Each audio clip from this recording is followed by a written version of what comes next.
Hello guys! இன்னைக்கு நம்ம என்ன டாபிக் பார்க்க போறோம் அப்படின்னா, மயங்கொலிகள். ஆல்ரெடி வந்து இலக்கண பார்ட்ல வந்து ஒவ்வொரு சப்ஜெக்ட் வைஸ் நம்ம பார்த்துட்டு இருக்கோம். எழுத்த பேஸ் பண்ணி தான் நம்ம பார்த்துட்டு இருக்கோம் இல்லையா? ஸோ, இப்ப இதுல என்ன பார்க்க போறோம் அப்படின்னு பார்த்தோம்னா, மயங்கொலிகள் அப்படின்ற கான்செப்ட் தான் நம்ம இந்த தடவ பார்க்க போறோம். சரிங்களா? ஸோ, இதுல என்னென்ன கொஸ்டின்ஸ்லாம் நமக்கு கேட்கலாம்? இதெல்லாம் வந்து ரொம்ப ஈஸியான ஒரு டாபிக் தான். ரொம்ப ரொம்ப ஈஸி. பட் ஆனா வந்து இதுல என்ன மாதிரி கொஸ்டின்ஸ் கேட்பாங்க அப்படின்னா, பொருள் கேட்பாங்க. ஆ மனம், மனம் அப்படின்னு 2 இது குடுத்து எந்த மனம் வரும்? ஸோ இந்த மாதிரி கொஸ்டின்ஸ் வந்து இதுல கேட்கறதுக்கு சான்சஸ் அதிகம். மத்தபடி இதுல மேக்ஸிமம் ஆஃப் கொஸ்டின்ஸ் வந்து நமக்கு ஒன் வேர்ட்ல கேட்க சான்சஸ் இல்ல. இந்த மாதிரி பொருள் வேறுபாடா கேட்கலாம். ரைட்டா?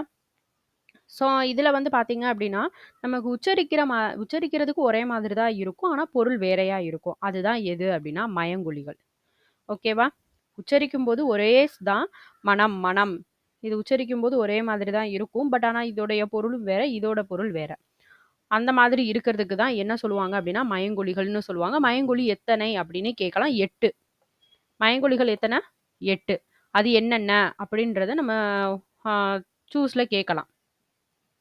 ந, ந, ந, ல, ல, ழ, ர, ர. ஸோ இந்த 8 தான் என்னன்னு சொல்லுவாங்க அப்படின்னா, மயங்கொலிகள் அப்படின்னு சொல்லுவாங்க. ஓகேவா? ஸோ ந, ந, ந, ல, ல, ழ, ர, ர. சரிங்களா? ஸோ நெக்ஸ்ட் பார்ப்போம். இது எங்கெங்க பிறக்குது அப்படின்றதெல்லாம் ஆல்ரெடி பழைய கிளாஸ்லயே நம்ம பார்த்து முடிச்சிட்டோம். ஸோ அடுத்தடுத்து போயிடலாம். இந்த எழுத்துகளுக்கு எது இணை எழுத்து அப்படின்னு கேட்கலாம்.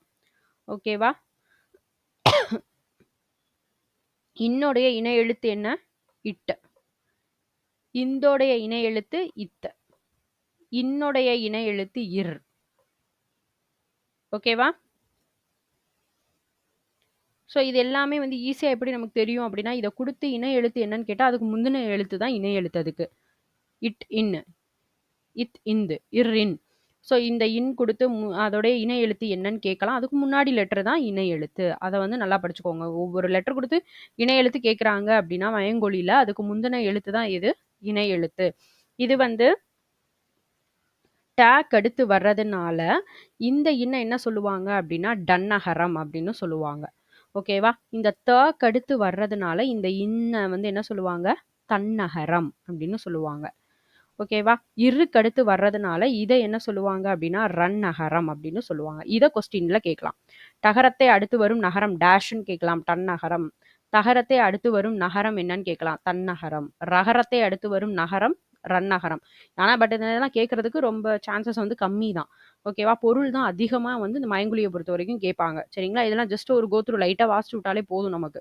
அது ஈஸியா பார்த்துக்கலாம். ஸோ நெக்ஸ்ட் கொஸ்டின் பார்ப்போம். இப்ப நல்லா வந்து பார்த்தீங்கன்னா, அதுக்கு எடுத்துக்காட்டுலாம் குடுத்துருக்காங்க. கண்டம். பார்த்தீங்கன்னா, இன்னுக்கு அடுத்து ட வருது. சேர்ந்து தான் வரும். இன்னுக்கு அடுத்து டி. இன்க்கு அடுத்து டு. ஸோ இந்த எழுத்துக்கள் வந்து அடுத்தடுத்து சேர்ந்து தான் வரும். ர வந்து பார்த்தீங்கன்னா, மண். இன்க்கு அடுத்து ர. இன்க்கு அடுத்து ரி. இன்க்கு அடுத்து ரு. ஸோ சேர்ந்து தான் வந்திருக்கு. ரைட்டா? அடுத்தது இந்த மாதிரி கொஸ்டின். இதுதான் இம்பார்ட்டன்ட். சரிங்களா? ஸோ இந்த மாதிரி கொஸ்டின் தான் மயங்கொலியில அதிகமா வந்து கேட்பாங்க. கண்டிப்பா கேட்காத கொஸ்டின் பேப்பர் கிடையவே கிடையாது. கண்டிப்பா இது வந்து கேட்பாங்க. ரைட்டா? இதுக்கு வந்து படிச்சுக்கலாம். வானம் அப்படின்னா என்னது? வெடி. வானம்னா தெரியும் ஆகாயம். வானம்னா வெடி. வானம்னா ஆகாயம். பனினா வேலை தெரியும். பனினா குளிர்ச்சி. சரிங்களா? இந்த மாதிரி கொஸ்டின்ஸ் நல்லா பார்த்துக்கோங்க. இது கண்டிப்பா கேட்பாங்க. ஸோ நெக்ஸ்ட் அடுத்தது லா லா லா. இதுல வந்து பார்த்தீங்கன்னா, இந்த லா வா மாதிரி இருக்கிறதுனால, இத வந்து வகர லகரம்னு சொல்லுவாங்க. சரிங்களா? ஸோ இத நோட் பண்ணிக்கோங்க. லா வந்து இந்த வா மாதிரி இருக்கிறதுனால, இத வகர லகரம்னு சொல்லுவாங்க. இப்ப இந்த லா வந்து பார்த்தீங்க அப்படின்னா, இந்த நா போல இது இருக்கிறதுனால, இத நகர லகரம்னு சொல்லுவாங்க. ஓகேவா? நா போல இது இருக்கிறதுனால, நகர லகரம்னு சொல்லுவாங்க. இப்ப ழான்னு பார்த்தீங்கன்னா, இது சிறப்பு லகரம். இது நமக்கு எல்லாருக்குமே தெரியும். இன்னொன்னு அது மா போல இருக்கிறதுனால, இத மகர லகரம் அப்படின்னும் சொல்லுவாங்க. சரிங்களா? இது நம்ம ரொம்ப வந்து பார்க்கணும்னு இல்ல. லைட்டா ஒருக்க வாசிச்சு வாசிச்சு விட்டுட்டு போயிட்டே இருக்கலாம். நெக்ஸ்ட் வந்து இந்த பொருள் வேறுபாடு. இது வந்து இம்பார்ட்டன்ட். இது வந்து கேட்பாங்க. கண்டிப்பா கேட்க சான்சஸ் இருக்கு. இது படிச்சுக்கோங்க. விலை அப்படின்னா என்ன? பொருளினுடைய மதிப்பு. விலைனா என்ன? பொருளின் மதிப்பு. இந்த விலை அப்படின்னா என்னது? உண்டாக்குதல். ஓகேவா? விலைனா உண்டாக்குதல். விலைனா பொருளின் மதிப்பு, விளை அப்படின்னா உண்டாக்குதல், விளை அப்படின்னா கரும்பு. ஓகேவா? விலைனா பொருளின் மதிப்பு, விளை அப்படின்னா உண்டாக்குதல், விளை அப்படின்னா கரும்பு. ரைட்டா?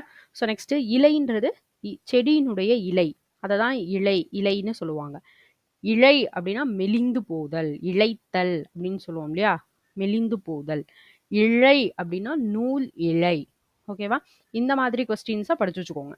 ஸோ நெக்ஸ்ட் ரா இருந்துச்சு இல்லையா? இப்போ இந்த ரா வந்து பார்த்தீங்கன்னா இடையில தான் வரும். ரைட்டா? அதனால இதை இடையின ரகரம்னு சொல்லுவாங்க. இந்த ரா வந்து பார்த்தீங்கன்னா வல்லின எழுத்துக்குள்ள வரும் இல்லையா? கசட தபர. அப்போ இதனால இதை வந்து வல்லின ரகரம்னு சொல்லுவாங்க. ஓகேவா? இது இடையின ரகரம், இது வல்லின ரகரம். அடுத்து அது ரிலேட்டடா பொருள் வேறுபாடு இம்பார்ட்டன்ட், பார்த்துக்கோங்க இதை.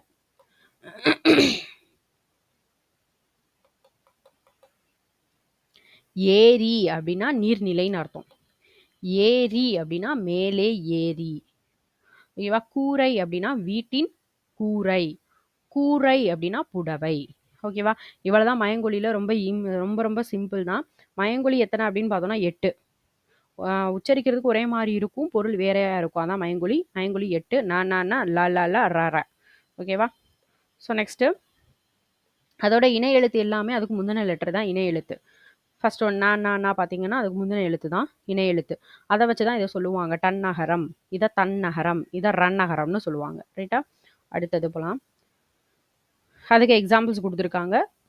நெக்ஸ்ட் இந்த கொஸ்டின்ஸ்லாம் இம்பார்ட்டன்ட். வானம்னா என்ன? வெடி. வானம் அப்படின்னா ஆகாயம். பனினா வேலை. பனினா குளிர்ச்சி. ஓகே. ஸோ நெக்ஸ்ட் இந்த லா வந்து வா மாதிரி இருக்கனால வகர லகரம்.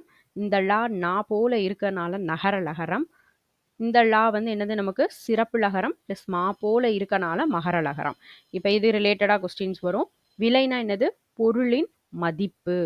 விளை அப்படின்னா உண்டாக்குதல். விளை அப்படின்னா கரும்பு. ஓகே. இலைனா செடியின் இலை. இழை அப்படின்னா மெலிந்து போதல். இழை அப்படின்னா நூலின் இழை. ஓகேவா? ஸோ நெக்ஸ்ட் கொஸ்டின் வருவோம். அது போக இந்த ரா வந்து பார்த்தீங்கன்னா இடையின ரகரம், இந்த ரா வந்து வல்லின ரகரம். ஓகே. அடுத்து ஏரி அப்படின்னா நீர்நிலை. ஏரி அப்படின்னா மேலே ஏரி. ஓகே. கூரை அப்படின்னா வீட்டின் கூரை. கூரை அப்படின்னா புடவை. ஸோ இதெல்லாம் நோட் பண்ணிக்கோங்க. இது வந்து கண்டிப்பாக கொஸ்டின்ஸ் நமக்கு கேட்கலாம். இதே மாதிரி இதே இதில் வந்து பார்த்தீங்க அப்படின்னா புக்கா கொஸ்டின்ஸ் நமக்கு கேட்டிருக்காங்க. ஓகேவா? ஸோ மயங்கொலி பேஸ் பண்ணி அது என்னன்னு ஜஸ்ட் ஒருக்க நம்ம பார்த்துட்டு வந்துடலாம்.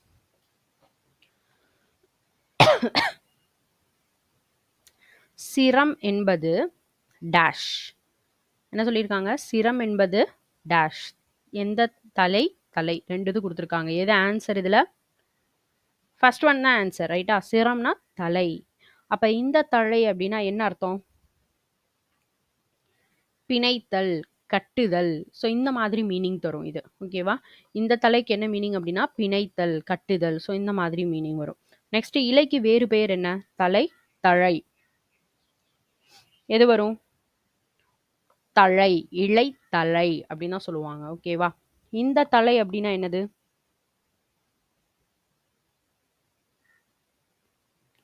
இப்போ ஆல்ரெடி சொல்லியிருந்தது தானே. இந்த தலை என்னது? பிணைத்தல், கட்டுதல். ஓகே. வண்டி இழுப்பது காலை. காளை. காளை இது தெரியும் நமக்கு. இந்த காளைனா என்ன மீனிங் நமக்கே தெரியும். பகல் பொழுது. ரைட்டா? கடலுக்கு வேறு பெயர். கடலுக்கு வேறு பெயர் என்னது? பறவை. பறவைனா கடல்னு அர்த்தம். இதுனா பறக்கிறதுன்னு அர்த்தம். ஆன்சர் இதான். ஓகே. அடுத்தது பறவை வானில் பறந்தது. பறந்தது. இது கரெக்டான ஆன்சர் நமக்கு தெரியும். பறந்தது. ஓகேவா? அடுத்தது கதவை மெல்ல திறந்தான். திறந்தான். எந்தது வரும்? திறந்தான். ஓகே. நெக்ஸ்ட் பூ மனம் வீசும். மனம் வீசும். இது கரெக்டான ஆன்சர். மனம். இதான் மனம். இதுனா உள்ளம்னு அர்த்தம். ரைட்டா? அடுத்தது புலியின் டேஷ் சிவந்து காணப்படும். கண். கண். இந்த ரெண்டுல எது கரெக்டா வரும்? இந்த கண் தான் கரெக்ட். இந்த கண்ணுனா என்ன அர்த்தம் அப்படின்னா கல்லு, சிறு தராசு. ஸோ இந்த மாதிரி மீனிங் இருக்கும் இந்த கண்ணுக்கு. ரைட்டா? அடுத்தது குழந்தைகள் டேஷ் விளையாடினர். குழந்தைகள் பந்து விளையாடினர். வீட்டு வாசலில் டேஷ் போட்டனர். வீட்டு வாசலில் கோலம் போட்டனர். இந்த கோலம்னா நமக்கு தெரியும். உருண்டை வடிவம். புவி, கோளம். ஸோ அது சொல்லுவாங்க இல்லையா? அது நமக்கு ஆன்சர் தெரியும். நெக்ஸ்ட்டு அடுத்ததுல வந்து பார்த்தீங்க அப்படின்னா, தொடர்களில் உள்ள மயங்கொலி பிழைகளை திருத்தி எழுதுக அப்படின்னு குடுத்துருக்காங்க. என் வீட்டுத் தோட்டத்தில் மலர்கள் மணம் வீசின. ஸோ இதுல எது எது தப்பா இருக்கு? எண். என்னன்னா இது என்னது? நம்பர். கரெக்ட்டா? எண்ணுன்னா நம்மள குறிக்கிறதுக்கு என்ன போடணும்? எண். என் வீட்டுத் தோட்டத்தில் மலர்கள் மணம் மணம் வீசின. ரைட்டா? அடுத்தது தேர் திருவிழாவுக்கு சென்றனர். இதுல எது தப்பா இருக்கு? இதான். இங்க என்ன வரணும்? சிறப்பிழா வரணும். திருவிழா. திருவிழாவிற்கு சென்றனர். ஓகேவா? ஸோ நெக்ஸ்ட் வாழைப்பழம் உடலுக்கு மிகவும் நல்லது. Okay right. வாழைப்பழம் என்ன வரும்? வாழைப்பழம் உடலுக்கு நல்லது. இதான் கரெக்ட். ஓகேவா? ஸோ நெக்ஸ்ட் பார்ப்போம்.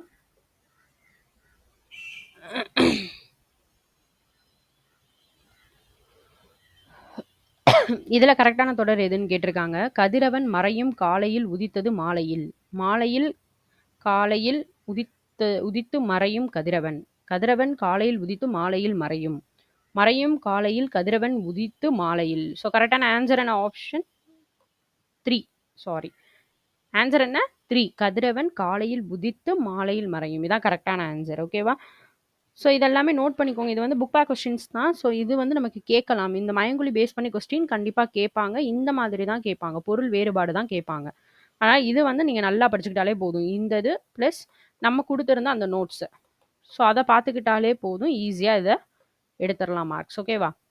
So thank you. நெக்ஸ்ட் கிளாஸில் வந்து நம்ம அடுத்த இதில் பார்க்கலாம். சரிங்களா? அடுத்த என்ன எழுத்து பேஸ் பண்ணி ஏதாவது டாபிக்ஸ் இருக்கான்னு நம்ம கோத்ரூ பண்ணிவிட்டு இல்லைன்னா அடுத்த சொல்லுக்கு போகலாம். சொல்லுங்கிற டாபிக் போகலாம். எழுத்து கம்ப்ளீட் ஆகிருக்கும். அடுத்தது நம்ம ஸ்வல் அப்படின்ற டாபிக் உள்ளே போகலாம். சரிங்களா? தேங்க்யூ.